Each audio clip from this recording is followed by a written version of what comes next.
My wife stole my project and presented it as her own, saying, "I just made it better." I smiled. "You certainly did." Then I emailed her CEO the original file, highlighting the critical data flaw I intentionally left in her version. Her termination email arrived an hour later. I, 31 male, work as a data analyst for a mid-size logistics company. My wife Tessa, 29, works in business development at a competing firm. We've been married 4 years. Both kept our jobs after marriage because we worked in different departments. Me in data, her in sales. No direct conflict. Or so I thought. 6 months ago I started working on this massive project. Supply chain optimization model that could save companies millions. Did it on my own time, my own laptop, planning to pitch it to my company for a promotion or maybe license it independently. Spent endless nights perfecting algorithms, testing scenarios, building the visualization dashboard. Tessa knew about it.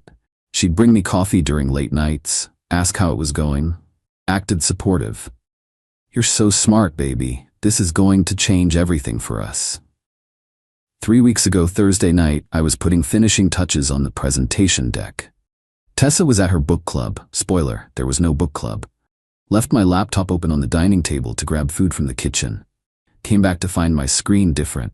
Recent files had been accessed. The project folder showed last modified 3 minutes ago. My stomach dropped, checked my email. The entire project, code, documentation, presentation had been sent to an address I didn't recognize. The email was already deleted from my sent folder, but I found it in the recovery bin. The recipient? tcordova@tessascompany.com. Her maiden name was Cordova. She had a secondary work email I didn't know about. I sat there staring at the screen. My wife of 4 years had just stolen 6 months of my work. But instead of confronting her, I did something else. I opened the master file and made a small change. In the cost calculation algorithm, I altered one variable in a nested function. Instead of multiplying shipping costs by 0.15, 15% markup, I changed it to 1.15, 150% markup. Subtle enough to miss in review, devastating enough to destroy any analysis. Then I acted normal, saved everything, went to bed. Tessa came home around 11, chattering about the amazing book they discussed. I smiled, kissed her goodnight. Next morning Friday, she was weird, excited but trying to hide it. Kept checking her phone, smiling at texts. Left early for work. "Big presentation today, wish me luck." "What's the presentation about?" Tessa, "Oh, just some optimization strategies I've been working on." "Sounds impressive. You've been working on that long?" Pausing. "Few months. You know, here and there." "Well, good luck. I'm sure you'll do great." She kissed me goodbye. I waited exactly 1 hour, then sent an email to her CEO, Mr. Brennan. I'd found his direct email on LinkedIn. The subject line, urgent, proprietary data theft and fraudulent presentation.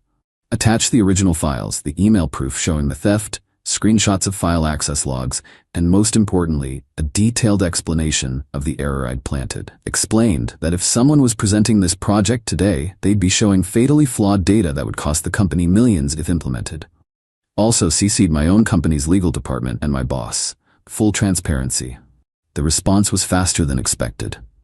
45 minutes later, my phone rang. "Tessa." "Me. What are you talking about?" "Tessa. Don't play dumb. You sabotaged my presentation. Mr. Brennan pulled me out in the middle of it." "Me. Your presentation? The one you've been working on for months?" "You know what I mean. This is so petty. You couldn't stand that I improved your little project." "Me improved it? How exactly?" "I made it actually presentable. Your version was so basic. I added better graphics, cleaner formatting." "Did you check the math?" "What math?" "The cost calculation algorithm. Did you verify it?" That's not the point. You tried to humiliate me." "No, you humiliated yourself. You stole my work, presented it as your own, and didn't even understand it enough to catch a massive error." "Tessa, it's not stealing. We're married. What's yours is mine. That's not how intellectual property works, or marriage, or basic decency." She hung up. 20 minutes later, she texted, "Lost my job. Hope you're happy." I replied, "I'm not happy. I'm disappointed." Update 1.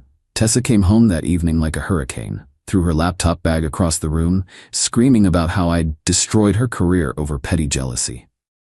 The real story According to what she told me through tears and rage, she'd pitched my project as her own innovation to the entire C-suite, promised it would revolutionize their operations, save 30% on logistics costs. They were so impressed they fast-tracked implementation. The CEO had called her the future of the company. Then my email arrived. Mr. Brennan had their CTO verify the flaw in real time, running sample calculations. When they saw the 115% markup instead of 15%, the room went silent. Then he asked Tessa to explain the algorithm. She couldn't explain basic functions she supposedly wrote. They escorted her out. Security, box of belongings, the whole humiliating walk. Tessa, this is your fault. If you hadn't been so selfish with your precious project. Me, selfish? You literally stole it.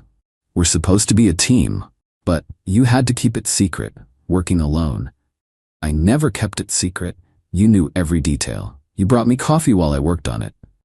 Exactly. I supported you. I deserved credit. For bringing coffee? Then she dropped the real bomb. Besides, you work for a tiny company. My company would have actually used it properly. I was doing you a favor. A favor? By stealing my work? By getting it the attention it deserved. You would have wasted it at your dead-end job. There it was, the entitlement. She genuinely believed she was entitled to my work because she deemed herself more capable of using it. Me, get out. What? Me, get out of my house. Go stay with your sister. You can't kick me out. I live here. You lived here. Past tense. You can come back for your things tomorrow. She tried to argue, but I was done. Called her sister Chloe myself, told her Tessa needed a place to stay. Chloe arrived within an hour, glaring at me like I was the villain. That weekend, the emails started. Not from Tessa. From her lawyer. Apparently, she was claiming the project was marital property developed during our marriage, therefore she had rights to it. My response was simple. Forwarded everything to my lawyer, including proof the project was started before we bought our house, personal property, Git commit history showing all development on my personal laptop, zero contribution from her in any technical capacity, the theft documentation, her termination letter citing intellectual property theft and fraud. But Tessa wasn't done.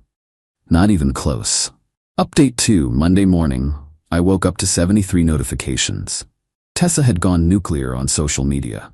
Posted on LinkedIn, when your own husband sabotages your career because he can't handle his wife's success. Ladies, this is what workplace sexism looks like in 2024. The post went semi-viral in our industry. People who didn't know the full story were rallying behind her. My inbox filled with hate. My company's HR called, concerned about the situation. I stayed quiet, didn't respond. But I did document everything. Then Wednesday happened. Got a call from my credit card company. Someone had tried to make an $8,000 purchase at a jewelry store. The charge was flagged and declined. The someone? Tessa, using the card I'd forgotten she was an authorized user on. I immediately removed her from all accounts. Everything. Credit cards, streaming services, phone plan, total financial separation.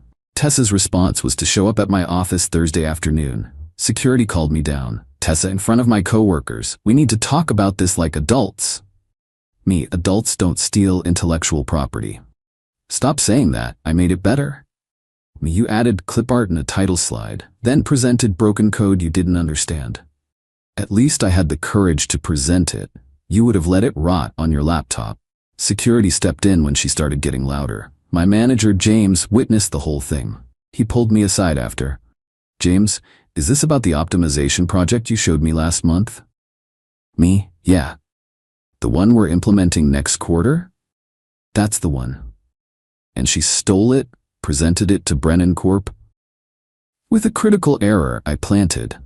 James actually laughed. That's brilliant. Also, legal wants to talk to you. Brennan Corp contacted us about the project. They want to license it, the real version. Plot twist I didn't see coming. Brennan Corp wanted my project, the correct version. Despite Tessa's theft, they recognized its value. They were offering $500 for licensing rights, plus a consulting contract. But here's the kicker. They also provided a sworn affidavit that Tessa had presented the work as her own creation, never mentioning me. This wasn't a marital asset dispute anymore. This was fraud. I forwarded everything to my lawyer. Tessa was about to learn the difference between civil divorce proceedings and criminal fraud charges. That evening, Chloe called. "Chloe, you need to drop this. You're destroying her life over a misunderstanding." Me, theft isn't a misunderstanding. She's getting blacklisted. No one will hire her. That's what happens when you steal and lie to executives.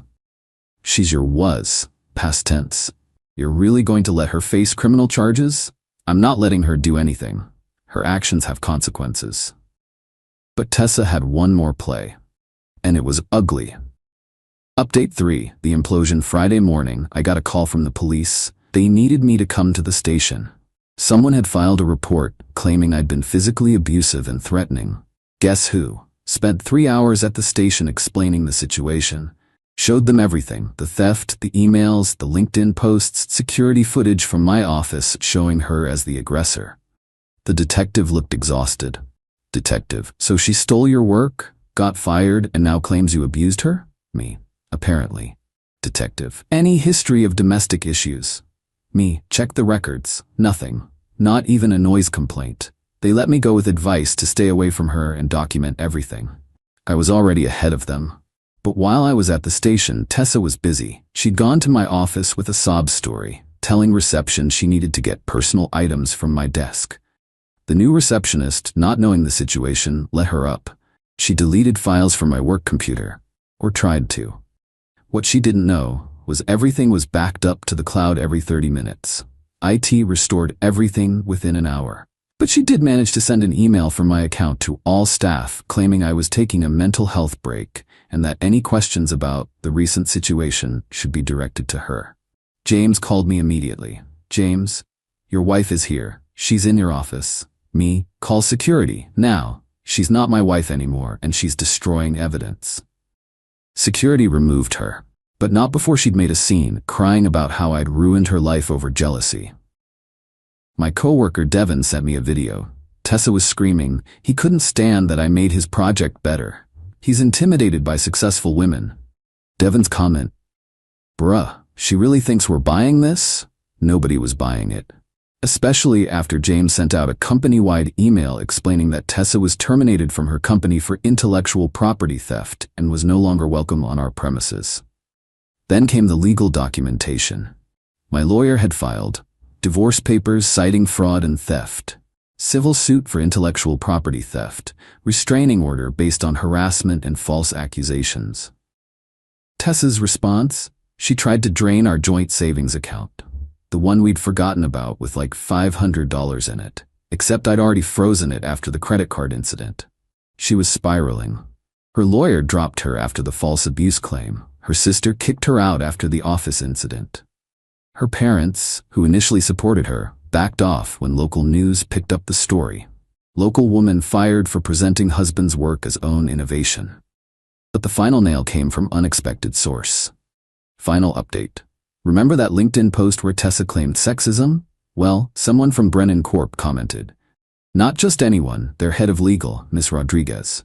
Her comment, Mrs. Cordova was terminated for presenting stolen intellectual property as her own work. When asked to explain the basic functions of her project, she couldn't answer simple questions. This isn't sexism. This is fraud. We have provided evidence to law enforcement and will cooperate fully with any investigation. The comment went viral in our industry, screenshots everywhere. The narrative flipped instantly. People who'd supported her started deleting their comments. The workplace sexism post became evidence of her continued deception. Industry blogs picked it up as a cautionary tale about intellectual property theft. Then, Tessa made her final mistake. She created a fake email account, pretending to be a concerned colleague, and sent messages to Brennan Corp's board, claiming I'd actually stolen the project from her and manipulated evidence. She included a laughably bad fake timestamp showing she'd created the files first. Problem was, she sent it from her laptop, the same laptop she'd used while on Chloe's Wi-Fi. Digital forensics traced it back in minutes. That moved it from civil to criminal. Wire fraud. Federal offense. She was arrested Monday morning. Chloe called me, hysterical. They arrested her at my apartment. This is insane. She committed wire fraud. Over a stupid project? The project is worth $500,000 in licensing fees. That's grand theft. You could stop this. Tell them to drop charges. I'm not pressing charges. The company is, and the federal government. You destroyed her. Me? No, she destroyed herself. I just refused to be her victim. The divorce was finalized quickly after that. Tessa got nothing, less than nothing. She owed legal fees, restitution, and faced potential jail time. The licensing deal with Brennan Corp went through. $500K plus $150K consulting contract. My company promoted me to Senior Director of Innovation. The project Tessa claimed I'd waste at my dead-end job became the cornerstone of our new analytics division. Last I heard, Tessa took a plea deal. 2 years probation, 200 hours community service, and she's banned from working in data analytics or any position involving proprietary information. She's working retail now. Chloe sent me one last nasty message about how I ruined a brilliant woman's future. I didn't respond, but I did think about it. Tessa wasn't brilliant. She was entitled. She saw something I created and decided she deserved it more. She thought being married meant my accomplishments were hers to take. She believed her company was more worthy than mine, so theft was justified. Even after getting caught, she tried to destroy me rather than admit fault. False abuse claims, wire fraud, attempted sabotage. Each escalation showed her true character. The data flaw I planted wasn't just a trap, it was a test. If she'd actually understood the work she stole, she'd have caught it. If she'd been the brilliant improver she claimed to be, she'd have found it. But she didn't.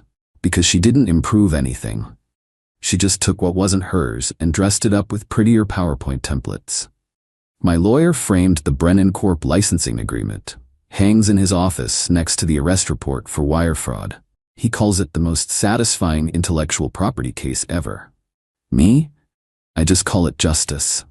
Sometimes people ask if I regret not just confronting her directly when I caught her. Why the elaborate trap? Simple. If I'd confronted her, she'd have deleted everything, denied it, maybe even convinced me to share credit. She'd have gotten away with it. The trap wasn't about revenge. It was about proof. Undeniable, documented, legal proof that she stole from me and lied about it. The 115% markup error? That wasn't random. It was chosen specifically because any competent analyst would catch it immediately.